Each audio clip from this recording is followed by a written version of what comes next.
Before we start episode number 8 of the podcast, I just wanted to real quick say thank you to the sponsor of this podcast, Ada Lovelace. The beauty that is Ada Lovelace, the first computer scientist. So thank you to Ada Lovelace for the sponsor. I can't thank you enough. Goodbye. Hello! Thank you for coming to this live stream. This is the Cardano Aura number 8. This is going to be a really important podcast. It's really going to lean on the educational side, a little bit technical, but it is very important. The stuff that we're going to be talking about in this podcast does impact your rewards. So it's important for you to know these parameters, really know what changing them does, so you can make informed decisions. Because in the future, everybody in the community is actually going to be voting on these parameters. What we're going to be talking about today is A naught and K. This is really going to be kind of a follow-up to the live stream I did last week. I talked about K and A naught a lot, but I presented a little bit of data, a little bit of the numbers that I've ran. But today we're going to be talking with UMED and Shawn today, and we're going to be talking about UMED spreadsheet, where we can actually look at the numbers, what changing these parameters does to your rewards and also stake pool rewards. And then we're also going to be looking at Shawn's Cip Proposal, which is a change of the function of A naught. And before all that, we're actually just going to be talking plainly what is A naught and what is K real quick. So for people that are really just joining the Cardano community so they can kind of enjoy this podcast while knowing the basic fundamentals. But before we jump into it, if you guys want to support me, the best way you can do so is delegate to Bloom 3 through 6. Also, all current delegates of Bloom and Bloom 2, I would really appreciate it if you moved your delegation to Bloom 3 through 6. And to incentivize that, we're offering a 4% fee, which is a 1% decrease. And also, that's going to be lasting for the next month, right? So I announced it last week, so really about 3 weeks from now. But yeah, that's really about it. I'm here with UMED and Shawn. Thank you guys so much for coming on. Thank you for having us. Here. Yes, no problem. So you guys both run stake pools, and UMED also runs a podcast. So what are those for people if they're interested? Yeah, I mean, if you guys have noticed, I've been doing the podcast called Slot Leader. I've managed to start it a couple of months ago. We are almost up to 1,000 subscribers. And this podcast is all about bridging the gap between the traditional finance world, traditional business world, and bringing all that money, attention, and talent into the Cardano's ecosystem. So that's what we focus on when we go and do these podcasts. And in addition to that, I run Sky and Sky 2, Skylight Pools. So these are Skylight Pool has been there since ITN, and we are bare metal server pool that has a backup on the cloud. So if you are looking for a pool to delegate to once the saturation point hits 64 million, please do consider my pools. And for me, I'm running Squid Pool, which is running in the cloud with dual hot swappable producers and highly reliable system. We're currently a smaller pool in terms of our amount of delegation. So if you guys have multiple wallets, after you have loaded up on Bloom and Sky, come on over to Squid, and we're making every block, and we have a low 0.8% fee. So come on over. Heck yeah, man. I also can vouch for UMED's podcast. I always love listening to educational Cardano content. As you guys know, I try to stay up to date with all the latest information, and I often learn stuff from his podcast that I don't from other people's content. So big shout out to that. But we need to talk about, so what is K, right? So for people that haven't heard it, the saturation point is currently around 210 million, and that's going to be lowering to about 63.5 million. And what that does, if you're in that pool when it's saturated, is it not only lowers the rewards for anyone that joined after that saturation point, it lowers rewards for everybody that's in the pool, right? So it's in your best interest and everyone else's best interest that you're out of a pool that is greater than 63.5 million by that December 6th date, right? And that's really all K does, is just interacts with the saturation. And then also the other parameter we're going to be talking about today is A naught. And K does affect A naught, but so what is A naught? A naught's currently set at 0.3, and it's the pledge parameter in Cardano. And the point of A naught is to incentivize people to pledge to one pool or a couple pools. It's essentially so people don't make a bunch of different pools, all with zero pledge with low fees, so they attract 51% of the stake in the network and do a Sybil attack. And that's what we're worried about in Cardano, is Sybil attacks, right? That's kind of our attack vector, versus proof of work. And it's currently set at 0.3, as I said. And what that means is from the bottom, so from zero pledge to the top, the saturation value, depending on what K is, the top will earn, if you pledge the full saturation value, so say 63.5 million, if you pledge that full amount, you'll earn 30% more rewards than you would have with that zero pledge, right? And the current function of A naught, in my opinion, I brought these points up last week. It currently really only benefits whales, exchanges, people that have mass amounts of ADA.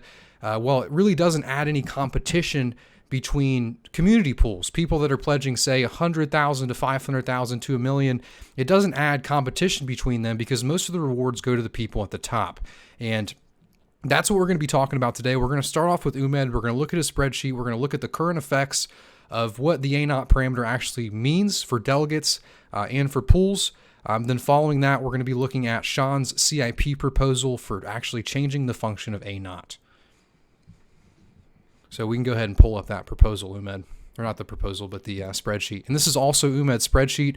I'll include a link for this down below for the GitHub link to it. You guys can actually download that yourself and play with these numbers. Absolutely.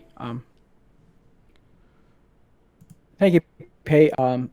I really appreciate this opportunity to talk to everybody, because I think this particular part of reward function is not very much explored, and I've tried to I've written a couple of articles that you could find on Reddit, but things change all the time with Cardano. So this is the latest and the greatest sort of version of this spreadsheet, and I would like to walk you through the scenarios right now. So what you see here is a table. I don't know if you can see this properly, but here's a yeah, we can see table. it properly. It looks great. Okay, so this is a table that shows your. I mean, it's supposed to show. Let's see here.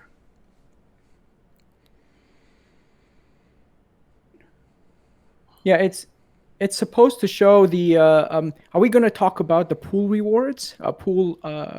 Rewards from pledging, or are we talking about delegation? Let's go both. I think both are important. Okay. Yeah. Okay, so here right now we're going to talk about the rewards that you get as a function of pool's pledge, and as a function of pool's size. And in order to see that, I need to change the inputs a little bit, but you can see that, for every 100,000 ADA that you delegate, you get about 68. Let me just do this. Okay, so every epoch, if your pool has has pledged, let's say, first of all, let's do this.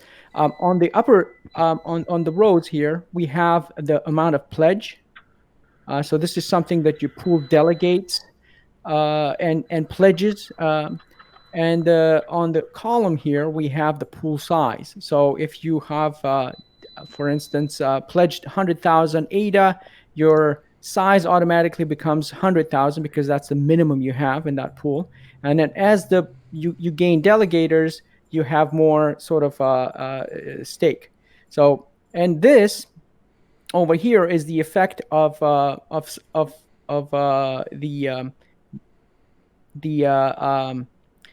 the pledge on your rewards. And as let's say that your pool is at, I don't know, pick a number, right? At 100 million.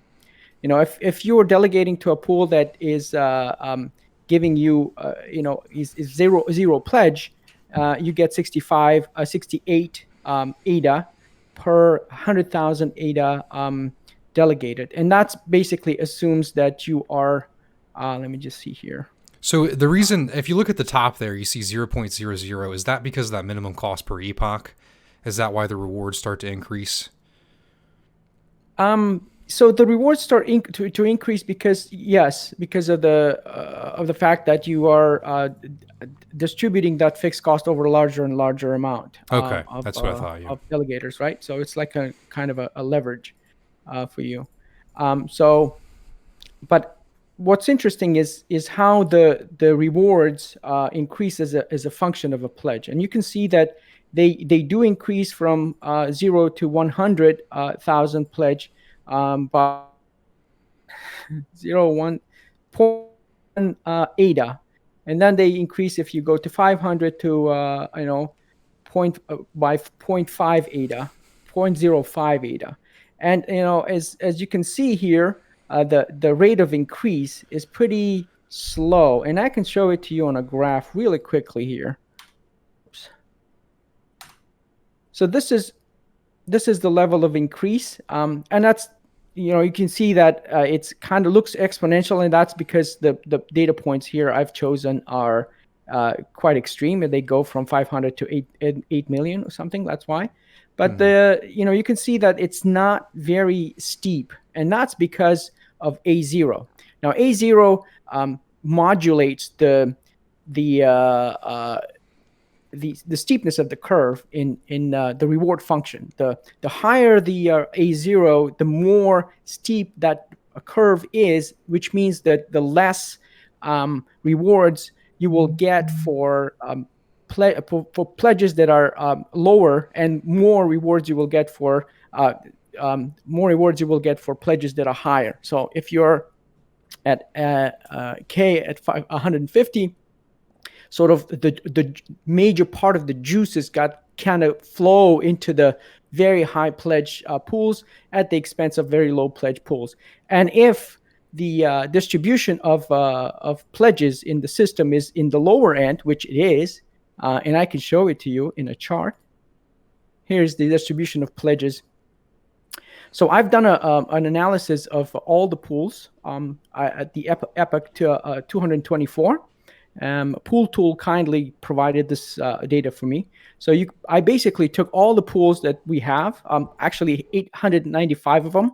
And because beyond that, it's like, the pledges go beyond 10,000 K ADA, and I did not want to take anything beyond that. And I plotted them on a chart. So in the buckets here, you will see that most of the pools, and that's more than 90% of the pools, have pledges between 10,000 and 1 million.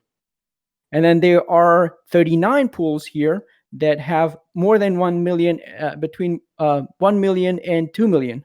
And then there is 22 that have 2 million, between 2 million and 3 million. So you can see that, there's one pool, for instance, that has 20 million. I think that's where the distribution kind of ends. So you see that most of the pools are in the lower end. So if you blindly increase the A0, you basically penalize all these pools, because if 90% of your network is between, let's say, 10,000 ADA in pledge, and let's pick a number, 1 million, right? Then change it. Let's say that we decided that we want to juice up the rewards for pledges, right? And that's we just basically say, okay, let's do it 2.5. Actually, this is a different. This is CIP7. So let's juice up the rewards and say, let's put it to 2.5, right? So A0 changes to 2.5, and nothing else changes. You will see that your rewards go down immediately.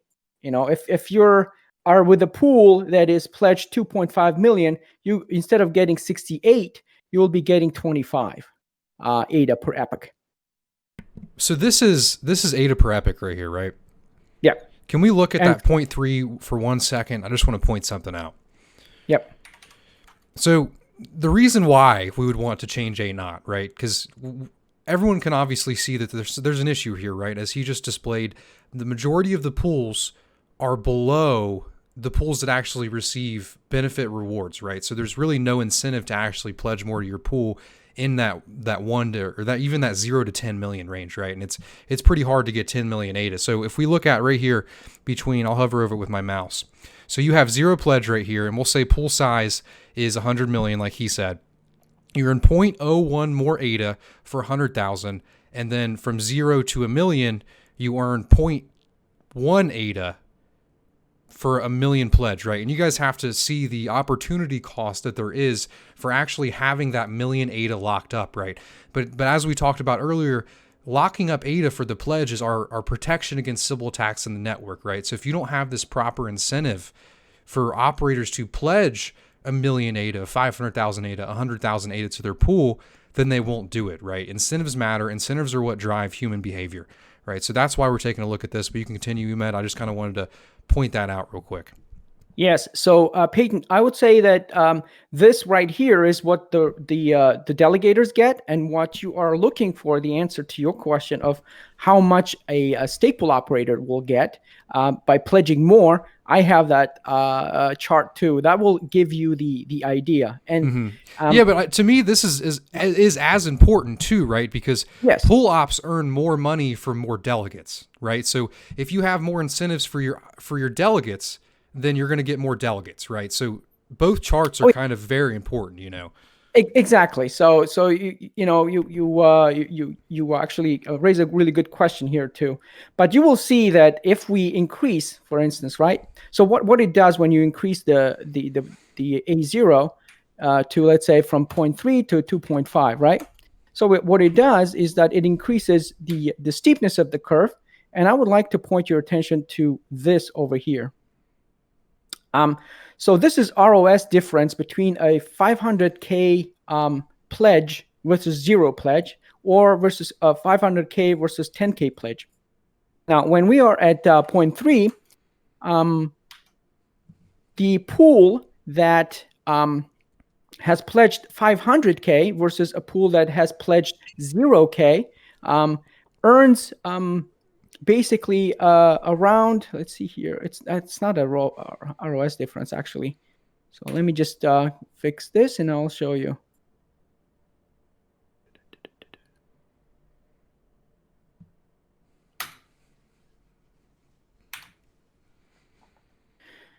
Okay, so the pool that has pledged 500K versus the pool that has pledged 0K earns 0.0038% per year more. So that's if you translate it into pool fees, right? It basically means that you can charge for the same amount of for the same pool size. You can charge 0.07% more and get the same rewards, right? As opposed to the pool that has 0 pledge. So that's not a whole lot of difference, right? Now, when we change it to 2.5, what happens is that you get better reward difference, but the overall rewards, as I showed you in the previous chart, gets reduced. So instead of getting 68, you get 25 ADA per 100K delegated. So that's why it's important that we kind of come up with, and that's all because the function is linear, and it just basically pushes the difference to the upper end of the curve, while taking away all that juice from the lower end, where most of us as pool operators reside. So in order to fix that, there's two possibilities, and one is that you don't change the curve, but you increase the rho, which is the rate of emissions. Now, when you increase, that's emissions from the total reward scheme. Like, yes. Okay. So instead of getting 0.30% per year, you get, let's say double it, right? Double it. Then you can get reasonable. You could get a reasonable rate of return, while at the same time, getting your difference. So if you are in that position, then you could basically, I'm just saying here, we we also go to 500, right? Because that's what we're expecting. Or maybe you could just make it 1,000 because that's where we're going to go eventually. Then you can see that the rewards actually get bigger. So I don't know what happened here, but you can see that you could at the end you could go to 3 to 6% sort of returns at the end. So if you have a pledge of 1 million to, let's say, 8 million, which is where most of us might fall, you could be earning 4 to 6%. So that's one of the ways to do it. But the other way is it's also important to look at that with this current function. If you look at the end rate there, scroll over a little bit, kind of in the they will get like million. 13%. Yeah. So pools. So say you have 33 million ADA, and you pledge that whole amount to your pool, you get 13%. While community pools who don't have that much ADA, who pledge say 1 million, earn about 3.93%. Right. So you can see how it really incentivizes whales to pledge the full amounts of their pool and get paid almost triple in terms of, or I guess that would almost be 4 times more in terms of percent,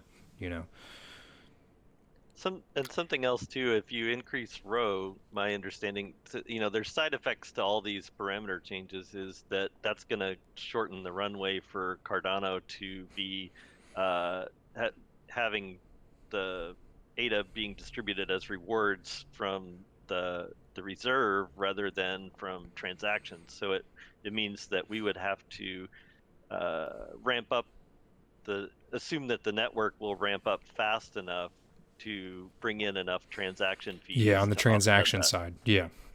And so if we double that, or we could assume that the ADA price goes up, right? And then we're all going to be golden. Which, hey, the day of recording, it's looking pretty good. I think last time I checked, we're at 15.5. So, all right. But so if we double row, and let's say the double current row rate is 6 years, you get that half, because you know how it's a slow decay over 6 years, you get half the rewards at the current amount staked. Will that cut that in half to 3 years, or is it not? Yeah, all else equal, yes. But we don't know actually what they've done is that they have changed the function to replenish the reserves with all these unclaimed rewards. Let's say that your pool is 1 million. You're not getting your full amount of you're getting 3.93, but you should be getting 13. So all that difference goes back to the reserves. So it's no longer a linear function right now to predict to the last sort of ADA to see when we are going to go cut this whole thing in half. It all depends dynamically of where the pledge is going to land right now. So while I could say that in the worst case, yes, in the worst case when everybody's pledging 33 million, then yes, you will get that halving. And I mean, it depends on where the base is, right? If the base right now is 6 years, assuming the replenishment rate, so we have to kind of model that separately. Then it will cut it in half, yes, assuming everything else equals. Yeah. But point that three, wouldn't I think be was, the scenario though, because you would have really people being paid less and maybe even more reserves going back. Yeah, I mean, because there's not going to be too many people pledging 33 million, unless it's the IOG pools and the Emergo pools, and so all of the people at the bottom are really gonna, and the exchanges. Yeah, and the exchanges too. Yeah. So what will happen is that when you're saying the row is 0.6, we will have to introduce a notion of effective row, because there's row that basically spits out the money, and then there is money coming back in as a result of the distribution of the pledge. If the pledge is sitting around 1 million or 500, all that difference between 13 and between 33 million and 1 million, all that rewards will go back. So it's not necessarily detrimental, unless everybody moves into a greater sort of amounts of pledge. But that's something that could be considered as a quick fix before doing anything with the reward function, which I'm told that it might take a while. So we could increase this to 3, we could increase it to 5 or whatnot, and then, or we could just play with the row and say 65.65 and see, how does that help us? But the important thing here, Peyton, is that, let's say that we do 0.65. The important thing is that we will have a significant ROS difference between the pledge, 500K pledge and 10K pledge, or 500 and 0K pledge, that we could charge 2.36% more. So if your pool is at 4, you can just add 2.36, so it's 6.36, and you will get the same. You will give your delegators the same amount of rewards as a pool with 0 pledge, 0%. So that's basically the trade-off here. Then there is the CIP. I guess I'll let. Yeah. And real quick, another thing, like just looking at this, what worries me is also pledge as a service, right? So say we were to move to this, we do see a distinct difference between 0 and 500K and 10K and 500K. But when you think about pledge as a service, and I've seen some people offering that before, that would become the next big thing in Cardano, right? Getting people to pledge as a service, right? So this reward scheme doesn't seem like a very good idea to me, just because of that one fact, because you could. Yeah. So what will happen is that I've played it out in my head. What will happen if there is a lot of juice or a lot of difference between the pledges, right? And that's why it was set at the level where it was set. Because it's linear. So the people with a lot of money will come in and say, hey, I'm going to pledge this much money. You're going to get this much extra, and I would like to have a cut. In an extreme case, it will be, the pool operator will become an employee or somebody who is dependent on that person's pledge and kind of work for him. They will lose kind of independence. But in a best case scenario, it's going to be a kind of a symbiotic relationship where you make a partnership, and if the person is reliable, it's going to be a good business opportunity to be beneficial for both. And as Duncan, when they were talking about the pledging mechanism, pointed out, I think they were counting on people with serious amount of money coming into the space and offering this kind of services. They actually, I think they predicted that in a way. Yeah. Because not a whole lot of operators have this capacity to Yeah,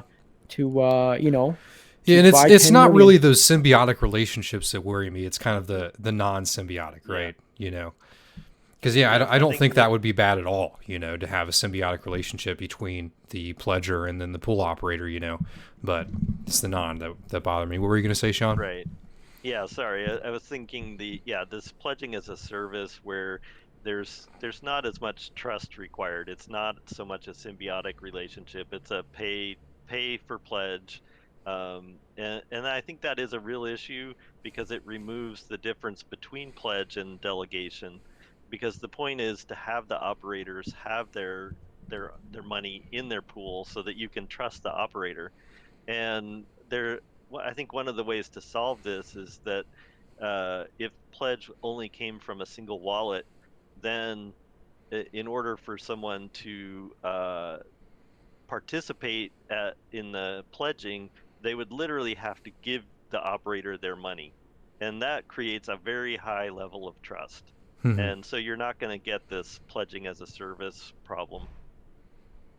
Yeah, for sure. So I would like to hear about your proposal, Shawn. Can you close that stream, UMED, and then we'll open it back up after we hear more about the CIP? Sure. Awesome. So let's hear it, Shawn. So Shawn has made a Cardano improvement proposal. Anybody can make these, and it's specifically on the function of A0. He saw these problems very early on. He's been on the Cardano effect. He also did a podcast with UMED that's going to be released next week, so make sure you guys don't miss that one as well. Yeah. Thanks. Yeah. So as UMED was showing, there's the the problem is that the pledge in the lower range, where most of the pools are, makes no real difference in terms of the rewards for the delegators or the pool operators. And so there's not an incentive to increase your pledge or even to have pledge at all. And so you can end up with a lot of pools with zero pledge or very small pledge, and they're advertising 0% rates, and they get people piled in, and then we have the Sybil attack scenario. So my idea was that instead of having a linear function where the part that's meaningful in these pledge ranges of 10K to 1 million is very low, if we change that to a curve where we can still have an increasing amount of rewards for pledge, but it boosts up the value for making those smaller pledges. And so even just going from 0 to 10K would give you a meaningful difference. So people would be incentivized to actually have their money in the pool, and we would reduce this risk of Sybil attacks. And it's really important to have an incentive between 0 pledge and 10K pledge, and between 10K pledge and 50K pledge, right? Yeah. So what would the curve look like? Is it kind Yeah. of, I guess I got to do this backwards, but kind of up and then kind of slows down like that? Right. So exactly. And there in my proposal there's parameters so that as either K changes and the saturation level changes, or as the price of ADA changes, you can adjust the steepness of that curve. So as the curve comes up quickly at the beginning to give some meaningful benefit for pledging at all, and then it can be a different level of steepness of how much it goes up and sort of where it starts to taper off. And so you can decide, well, what is the meaningful? And you can look at like UMED's chart of where where is the majority of the pools in terms of pledge? What do we want them to get to, and what's the sort of sweet spot? Do we want a target of 100K is a good pledge when ADA is $1? Then we can adjust those parameters to find that sweet spot, and this will really make the pledge much more meaningful. And besides preventing the Sybil attacks, it gives the pool operators a different selling point where you can either you can charge higher fees and still give your delegators a much better return than a comparable pool with no pledge. So what downsides do you see moving to this proposal versus the current function of A naught? Is it like a double-edged sword? What are the cons?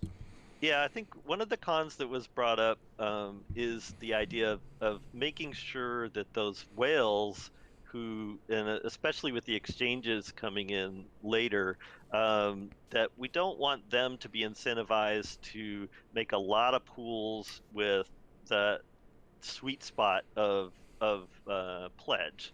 Yeah, that makes a lot Instead, of we sense. still want to make sure that they're going to be fully pledging uh, their pools, creating fewer pools, and not trying to create 100 pools that's going to take over the network. Yeah, so say Um, like 5 million a piece, and leave that room for more delegates to come, and then they can yep, just gather more and more stake because it doesn't make more sense for them to pledge more than 5 million. right, exactly. And so that's where some of the IOG folks like Colin and the research team have been looking at some alterations to my proposal that would still incentivize those top end guys like the exchanges to stay in one pool. So they're looking at different ways of adjusting that. And for me, it's like I think it's great. I'm not tied to my exact proposal. It's much more important that we get something that uh, can help in terms of the security of the network and as well as helping the pool operators to get a better ability to market their pools and be able to have a fair marketplace. Exactly. And yeah, and I even heard Charles mention that too, that if there were to be a change, it would be be a sort, you know what I mean? It would be a part of your proposal with a little bit of amendments, like you said. And I was curious on what, because there's always cons to switching to something else. And I just, during the summit, I heard someone mention that exchanges wouldn't be able to have stake pools, right?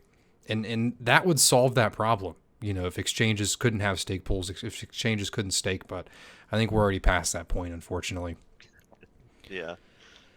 Yeah, I think with the exchanges, it's more, we have to recognize that their participation in the network is going to be real and important, and we need to make sure that the incentives are balanced between the exchanges and the pool operators who are the community right now.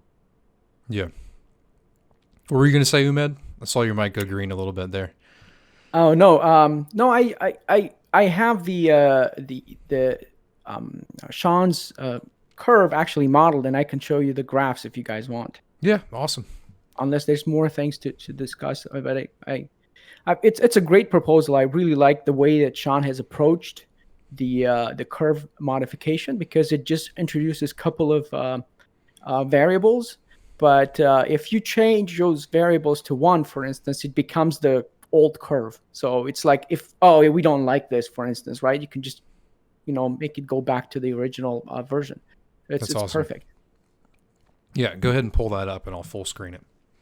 All right. Share screen.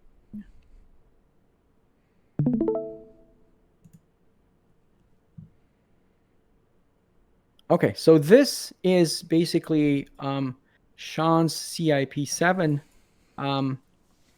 curve, and I modeled it. So it introduces the CO factor. I don't know what that was, but crossover factor, yeah. And then the curve root, which is something that I guess it determines the steepness of the curve, which means by how much your rewards increase. So the crossover factor kind of modulates the sweet spot in a way. So for the purpose of this to illustrate this whole thing, I would like to basically just put this at 4, and we are keeping everything else the same as we discussed before. Let's say that we decided that rho is going to be 0.65%, a naught is going to be 2.5, and we're going to reach a number of pools, a K factor of 1,000. So what would the rewards look like in that scenario, right? And I kept the crossover factor 1 just because I've been reading the GitHub comments there saying that we can't penalize the exchanges, so they have to be getting some form of returns that are comparable to what they would have gotten otherwise. So doing this basically, I want to draw your attention to this these 2 cells here, and you will see that between a pool with 500 ADA, 500,000 ADA pledged, and a pool with 0 pledge, the ROS difference is huge. So, you get, in one case, 500K pledged, you get 7.45% per year ROS. And if the guy has pledged 0, you get 3.9. It's very starkly different. Yeah, and it's also important to note that rho is at 0.65 as well. So it's a little bit over double. Yes, exactly. In a nutshell, you can actually raise your fees by 32%, and still get the same amount of give the same amount of rewards as the guy with 0%, 0 fees. So what this will do is that let's say that you cut it in half. You say, okay, well, I'm pledging a lot more, but I'm gonna give you a 20% fee. You can still make more money for your delegators than the guy who has 0% or 10,000 ADA pledged. So so that's basically the gist of it, right? So you start with a very low. If you're pledging 0, your return is the lowest at 3.9, and then if you pledge 10,000, you're because you're putting skin in the game. The function basically rewards you, and it rewards you really in a big way in the beginning, and then it just tapers off because we have to reach the same amount of rewards at the end for everybody. So graphically, it looks like this. And I'm comparing the two reward functions here. So let's see. This is the two rewards function. And the blue is the CIP7, which is Shawn's proposal. You can see that it's steep. It goes really steep. And, it kind of tapers off at 8 million. But, we could change these things a little bit. But and then it kind of tapers off from there. So if you're pledging more than 8 million, then the incremental increase in your ROS is going to be less, but it's still going to grow. So at the end, it doesn't really matter for exchanges, for instance, whether they are, pledging with the current reward scheme or with the modified. They're going to get their rewards, and it will create incentives for people with smaller amounts of pledge to pledge, to receive more. So people are most likely going to, whoever is, let's say, at 300 or 200K, and the sweet spot is, let's say, 225 or 2.5 million. So that what's going to happen is that game theoretically, everybody's going to go out to the market and start buying because, you want to get to that sweet spot where the function is at its maximum, right? The derivatives, the first derivative is at its maximum. So you want to get that. And then once you get to that sweet spot, then, it's, if you want to move from there, you can move, but, not unless you have really a large amount of pledge. So the network will converge most likely to this point over here. Now, around the 8 million point. Like 8, between 2.5 to 8. We could play with this a little bit. See, looking at this though, I do see where the scientists from IOG are. This obviously this has to be fixed, but I see where they're coming from, right? If you look at the difference between 33 million and say 13 million, right? That's only about a 2% difference. It looks like a 2.1 something difference, right? So they could lose 2% in rewards, open up a pool with, say, 13 million instead of 33 million, and then let those pools fill up, because that pool with 13 million murders the rewards at anyone, say, in the 500,000 range to the 1 million range, right? So those pools could essentially run the network unless there's the proper incentive for them to pledge the most to their pool, right? Because they could just open up, instead of 10, 30 million, they could open up like 23, 13 million, and then also get the upside from the delegation in the middle, right? So right.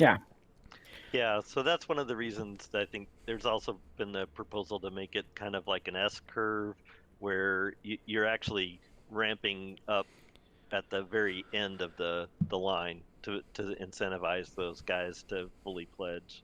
Mm-hmm. Yes. So one thing that Shawn, I came across when I was playing with this thing was that if you want to keep, let's say, the crossover factor at 1, and let's say play with curve root, what will happen is that you will do some edge cases here that have negative rewards.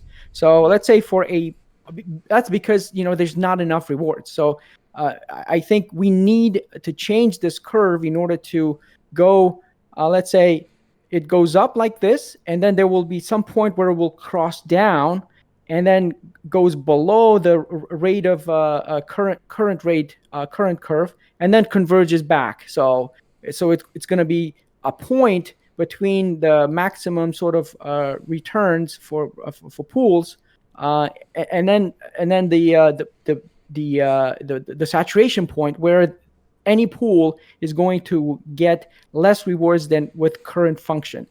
So I was just thinking about that. Maybe, instead of going like concave, you can make it kind of convex in here, where you would go below the current curve, because that would generate those rewards in order to fill up these cases where the rewards are less than 0. Right. So it's where they go negative. And the reason why they go negative is because there's not enough rewards, right? In this case, it has to come from somewhere. That's why the function, for some reason, puts out the negative sort of number. When you, let's say, pledge 500,000 and your pool is 1 million, you get negative 26%, which doesn't make sense. Which the function shouldn't work that way, I think. Yeah, certainly the parameters need to be looked at carefully, and I think your idea about having that sort of a disincentive in the range between what we would consider the goal for the normal pool operator and the fully pledged whales and exchanges, um, kind of solves that problem, because we want to keep the exchanges fully pledged and the whales, but we don't need, there's no reason to incentivize a pool operator to go from, say, a 5 million pledge to a 10 million pledge, because they've already got enough stake in their pool to be a good part of the network and Yeah, and preventing for that single security attackers. aspect. So just to like kind of give people a better idea about that, it would be some sort of an S-shaped curve where you incentivize pledge in the beginning, right? And then when, like he said, you reach that 5 million to say 15 million range, right? So where those pools would make 23 instead of 10, 30 million pools, just so they could suck up that extra bit, then that's where the S comes in. It starts to go down, de-incentivizes in that range, but then goes back up at the end to incentivize exchanges to pledge the full amount to their own pools. Right. Exactly. Yeah. So something like that could work. So I'm sure if Shawn plays with the numbers here, probably produce that curve. And I think that could work, because what will happen is that the stake is going to gravitate towards two extremes, like not two extremes, but 2 points where you have the sweet spot and then you have the full saturation. So I think those that would probably take care of most of the cases here. And as I was showing, a lot of pools are between 1 and 10,000 and 1 million, right? And we want 10 we want 1,000 pools, and I counted 893 pools in total, ranked them, and the smallest was 10,000 ADA. So in order to have 1,000 pools, different pools, and I took out, by the way, all the duplicate pools by 1%, et cetera, et cetera. So it's basically 10,000 different kinds of pools. Not 10,000, but 800, yeah, 800 something different pools. So if we want diversity, then we have to around those constraints and find that sweet spot. Yeah, that makes a lot of sense, and it's very insightful to me. And one thing I do want to note, though, is that it's very important for the people watching this video to stay up to date and stay educated on this stuff, because it's going to come to a time where we're going to have to vote on this stuff, right? And there has to be community participation. You can't do things like change an A naught parameter when you only have 10% of the community voting, or 10% of the community actually even knowing what the A naught function is, right? So it's very important that you constantly stay up to date, and really just stay educated on all of this stuff, right? Because this is very complex, and that's kind of why I just wanted to start getting this information out there now, talking about Shawn's proposal, talking about the current issues with A naught, because I do think something like this is probably maybe even more than 6 months out, right? But it's important to start getting that education out there now to kind of start this exponential effect of the community seeing the issue with the current function of A naught, because we can't just make blog posts and expect blog posts to be what stops people from making more pools and what starts people to do things with the network in mind, right? You have to have the proper incentives that drive human behavior. I agree with that. But yeah, it was an awesome podcast. Is there anything else you guys want to say about A naught before we head off? I mean, you guys really hit it on the head. This was my first time hearing about the S curve, but that makes perfect sense. Let me full screen you guys real quick.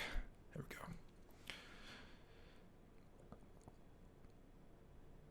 But yeah, nothing else. I guess for me, I would just say, like you said, these things are kind of complicated, and it's a lot of math, and things that you're maybe are you would think, oh, I don't really need to know about that, but if you at least have a little bit of an understanding of the goals of what we're trying to do with these things, so that we can make sure the incentives are right in the network and get the right behaviors from people, and that will help Cardano in the long run, so that we can all benefit from the growth of the Cardano network. Exactly. Yeah, and it's important to know what we're trying to incentivize, like you said. And yeah, but even though this does seem complex, right? Looking at these charts and seeing all these numbers, but the way you guys described it, I mean, it seems pretty simple to me, right? You're not incentivizing people enough to do what is good for terms of decentralization, right? And you can clearly see that with UMED spreadsheet, with the graph that operators between the 0 and I would say 5 million pledge range needs to have more incentive to pledge a higher amount to their pool, right? So I think the average person can see that even with all these numbers and math thrown in, you know. But Yeah. I really appreciate you guys both coming on. Thank you so Thanks. much. It was Yeah. great. Yeah. Yeah, thanks for having us on here and providing the opportunity to talk about it. It's great to get this out there for the community to understand. Yeah, no problem. If we have more developments, say like, I mean, in this proposal on GitHub, right? If you guys kind of maybe the scientists and everybody comes to maybe a little bit of what we might be looking at in the future, I'd love to have you guys on again and kind of maybe take a look at this S curve and maybe take a look at changing some of these parameters with that S curve, you know. But if you guys made it to the end of the video, as always, please write a not in the description. It lets me know you made it all the way to the end. I really appreciate you guys clicking on this video. I hope you guys were informed. If you guys have any questions, feel free to comment down below, come to the Discord server, or send me an email at peyton@bloompool.io. I always appreciate the support. It means a lot. I've been having a lot of fun doing this stuff, and I hope you guys have a good rest of your week. Thank you.